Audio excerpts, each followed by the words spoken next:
Hey, what's up guys? Welcome to my complete and detailed Danny's World Distractor Guide.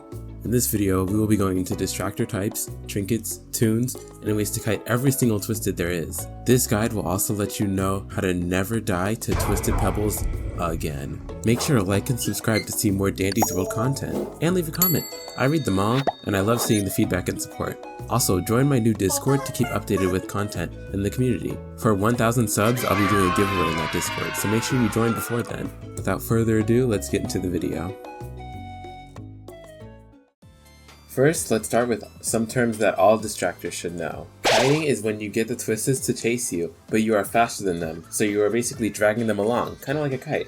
Looping is when you are similar or slower speed to the twisted, and you are keeping them in chase with you while also trying to keep yourself alive. This term is mostly used for twisted pebbles, and I'll get into that more in the video. Finally, we have EAE. Most of the time you will not be calling this term, but you will be looking for it in chat. And that means you either have to leave or bring twisteds to the elevator and finish the floor. The term means everyone's at elevator, which means you can go anywhere you need to get to safety. Now for tunes you can distract with. You can distract with all tunes, but there are certain tunes that make distracting a lot easier. Tunes with 4-star speed like Goob and EchTh can distract with trinkets like Dogflesh, since it increases their walk speed. Tunes with 5-star speed like Pebble and technically Louie can distract very easily, and they almost never need to run, especially with walk speed trinkets. If you are wondering what distractors are best, check my tier list video that I posted a week ago. Now that we've covered the basics, let's get into distracting. First things first, trinkets. When distracting well, you need trinkets to help boost movement speed to make things easier. For trinkets, there was originally one set that was the best overall, the meta you could say, but now there's two different sets, so let's get into it. The first set is Dogflesh and Speedy Shoes. This set has been the best distractor set for a while. It gives good walk speed and decent run speed. Walk speed is important since it lets distractors conserve stamina while distracting instead of running till they can't anymore. The next set we have is from the new update, and it is Clown Horde and Ribbon Spool. This set is good because it gives 5% less walk speed than Dogflesh, but it gives more run speed. This set is really good on Pebble and Louie since they have 5-star speed. Since they have this 5-star speed, too much walk speed can be overkill on them, and run speed helps them outrun twisteds like Pebble during panic mode.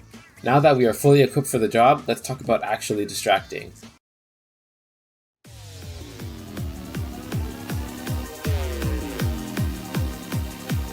At the beginning of every floor, if you are the distractor, you should be gathering all the tunes up and bringing them to the broken elevator. You should distract at the broken elevator since it's the opposite of the real elevator and lets other tunes get around the map safely. Also, broken elevator is the least likely to have machines, so distracting there is optimal. For most tunes, you can walk and will distract them pretty well. I'll get into some different cases though. For Twisted Toodles, Shelly, and Gigi, you'll have to run a little bit, since they are faster speed than other twisteds. I advise running if you ever see them getting closer than the other twisteds when you're looping. Next, we have twisteds like Scraps, Goob, Gigi, and Sprout. They're what I call range twisteds. Each of these twisteds use their power in a range, and when they use their powers, they stop moving completely. With Gigi, Goob, and Scraps, kite around a tile that you can run behind when they use their power. For Sprout, run in a very open area with multiple ways to loop so that if Sprout blocks the path with his tentacles, you can choose a different way to go. Now for the part you probably watched this video for, Twisted Pebbles. Twisted Pebbles is in my opinion one of the easiest mains to loop, and if you are a Pebble, you don't even have to run most of the time. When distracting T-Pebbles, you want to find a medium to long length tile. Once you find that tile, you want to hug it as hard as you can when looping around it. This is because Twisted Pebble can't hug corners tightly, since its hitbox is too big. When doing this, it is very important that nobody comes nearby, because when you turn these corners, Pebble goes from chasing your character to chasing the last seed version of your character. Let me break it down like this. Also, this is just with game knowledge, this is not backed by the coding of the game. When the Twisted sees your character and chases you, there are 3 things the Twisted keeps track of. Line of sight, stealth amount, and aggression meter for this video. The line of sight is the line that the Twisted follows when they see you, which is how they track you and keep chasing you. Stealth amount is just your tune stealth stat competing with other tune stealth stat. If you have a lower stealth stat, then the Twisted will keep line of sight on you. Now, the aggression meter. The aggression meter is just how long the Twisted stays on you when you're out of sight. If you are in chase for a long time, the aggression meter is maxed out. Once you break line of sight, the aggression meter lowers until it reaches 0.